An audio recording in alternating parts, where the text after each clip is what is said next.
Hi all, welcome to the Polity masala.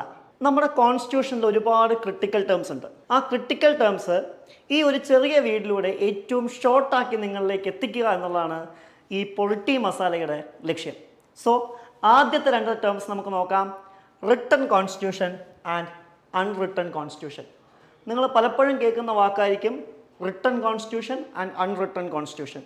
എന്താണ് ഈ written constitution അല്ലെങ്കിൽ അൺറിട്ടൺ കോൺസ്റ്റിറ്റ്യൂഷൻ എന്നുകൊണ്ട് ഉദ്ദേശിക്കുന്നത്? നമ്മൾ മലയാളത്തിൽ പറഞ്ഞാൽ വളരെ സിമ്പിളാണ്. റിട്ടൺ കോൺസ്റ്റിറ്റ്യൂഷൻ എന്ന് പറഞ്ഞാൽ എഴുതിയ ഭരണഘടന, അൺറിട്ടൺ കോൺസ്റ്റിറ്റ്യൂഷൻ എന്ന് പറഞ്ഞാൽ എഴുതാത്ത ഭരണഘടന. Is this real? No, it's a fake thing. അപ്പോൾ ചോദിക്കുക, അതെന്താ അങ്ങനെ പറയാൻ കാരണം? നിങ്ങളൊന്ന് ആലോചിച്ച് നോക്കിയേ, ഈ ലോകത്ത് എവിടെയെങ്കിലും എഴുതാത്തൊരു നിയമം ഫോളോ ചെയ്യാൻ പറ്റുമോ?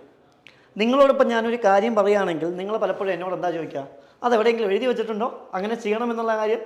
Is this right? ലോകത്തെ എല്ലാ മനുഷ്യന്മാർക്കും ഒരേ ചിന്താഗതിയാണെന്നേ. സോ അതുകൊണ്ട് തന്നെ വളരെ സിമ്പിളായിട്ട് നമുക്ക് പറയാം, written constitution and unwritten constitution എന്ന് വിളിക്കുന്നത് എൻറ്റയർലി ഡിഫറെൻറ്റ് കൺസെപ്റ്റാണ്.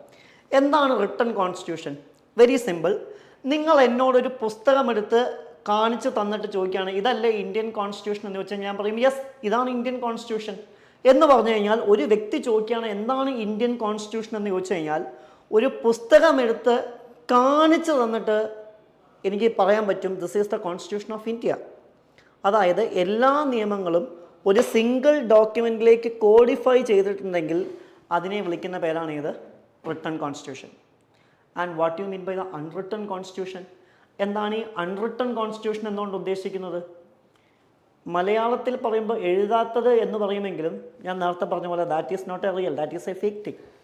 ഫോർ എക്സാമ്പിൾ, നിങ്ങൾ UK പോയി ചോദിക്കുകയാണ്, അല്ലെങ്കിൽ ന്യൂസിലാൻഡിലൊക്കെ പോയി ചോദിക്കുകയാണ്, what you mean by the unwritten constitution or what is the constitution of UK ഒരു വ്യക്തി നിങ്ങളെ നേരെ എങ്ങോട്ട് കൊണ്ടുപോകും? അവരുടെ ലൈബ്രറി കൊണ്ടുപോയി കാണിച്ചാലും ഈ കാണുന്നതിനെ മൊത്തം നമുക്ക് എന്ത് വിളിക്കാം? ഇവിടുത്തെ കോൺസ്റ്റിറ്റ്യൂഷൻ എന്ന് വിളിക്കാം. എന്ന് പറഞ്ഞു കഴിഞ്ഞാൽ അവിടുത്തെ നിയമം ഒരൊറ്റ സിംഗിൾ ഡോക്യുമെൻറ്റിലേക്ക് കോഡിഫൈ ചെയ്തിട്ടില്ല. അതിനെ വിളിക്കുന്ന പേരാണ് ഇത് അൺറിട്ടൺ കോൺസ്റ്റിറ്റ്യൂഷൻ. അപ്പോൾ എന്താണ് റിട്ടൺ കോൺസ്റ്റിറ്റ്യൂഷൻ എന്ന് ചോദിച്ചു കഴിഞ്ഞാൽ, the definition is simple: all laws are codified into one single document. And what you mean by the unwritten constitution? Uncodified laws.